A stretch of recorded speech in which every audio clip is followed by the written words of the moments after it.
स्वागत है आपका। आप देख रहे हैं सी न्यूज़ भारत। मैं हूं आपके साथ इशिता। वक्त हो गया है खास खबर का। मेघालय में हनीमून मनाने गए राजा रघुवंशी के मर्डर केस की गुत्थी अब सुलझ गई है।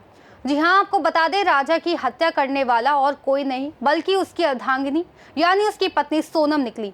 सोनम ने ही सुपारी देकर अपने पति राजा की हत्या करवाई थी। वहीं जैसे जैसे इस केस की गुत्थी सुलझ रही है, वैसे वैसे इस केस में नए नए चौंकाने वाले खुलासे हो रहे हैं। वहीं पुलिस ने पत्नी सोनम रघुवंशी को गिरफ्तार कर लिया है। सोनम को उत्तर प्रदेश के गाजीपुर के नंदगंज इलाके में एक ढाबे से गिरफ्तार किया गया है।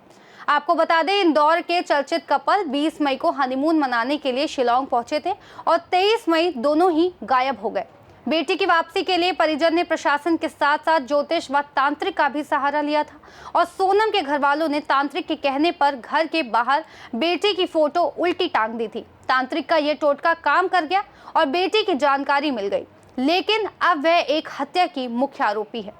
सोनम और राजा रघुवंशी की शादी 11 मई को इंदौर में हुई थी। शादी बेहद धूमधाम से की गई थी और दोनों परिवारों ने इसे पूरी सहमति से संपन्न कराया था। शादी के 9 दिन बाद यानी 20 मई को कपल हनीमून के लिए मेघालय रवाना हुए। 22 मई को वे दोनों किराए के स्कूटर पर मेघालय के ट्रैकिंग के लिए पहुंचे।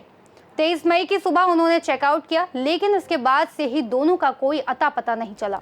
24 मई को स्कूटर शिलांग सोहरा मार्ग पर एक कैफे के बाहर लावारिस हालत में मिला। पुलिस को शक तब गहराया जब 2 जून को राजा का शव एक गहरी खाई से बरामद किया गया।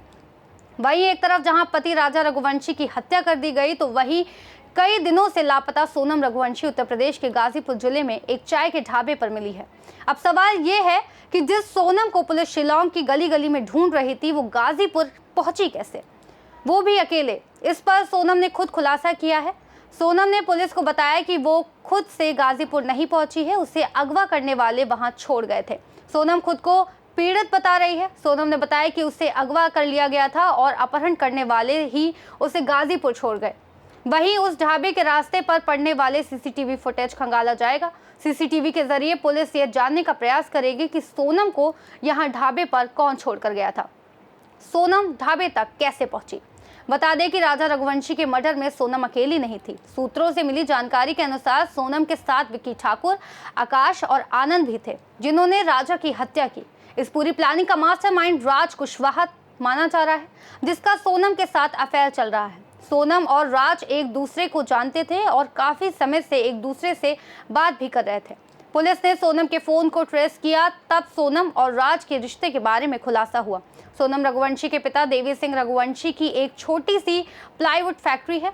इसी फैक्ट्री में राज कुशवाहा काम करता था। वह उम्र में सोनम से करीब 5 साल छोटा है, लेकिन फैक्ट्री में सोनम का कई बार आना जाना लगा रहता था। इसी दौरान राज कुशवाहा और सोनम की नजदीकियां बढ़ी और प्यार में बदल गई। देखा जाए तो राजा रघुवंशी मर्डर केस की यह खौफनाक कहानी सिर्फ एक हत्या नहीं बल्कि विश्वासघात, साजिश और छल की गवाही है। जिस पत्नी पर भरोसा कर राजा ने 7 फेरे लिए थे, वही उसकी मौत की वजह बन गई।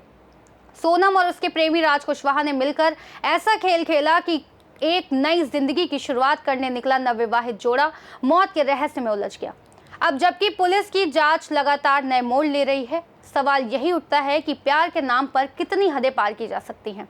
क्या कोई इंसान इतनी बेरहमी से अपने जीवन साथी को मार सकता है? क्या यह महज एक प्रेम प्रसंग था या फिर इसमें और भी कई पत्ते छिपी हैं? फिलहाल पुलिस ने सोनम को गिरफ्तार कर लिया है और पूरे मामले की जांच तेजी से आगे बढ़ रही है। यह केस से एक बार फिर यह साफ हो गया है कि कभी कभी सच बेहद खौफनाक होता है और वह सच सबसे करीब के रिश्ते में भी निकल सकता है। इस खास रिपोर्ट में फिलहाल इतना ही। देश और दुनिया की तमाम बड़ी जानकारियों के लिए देखते रहिए सी न्यूज़ भारत।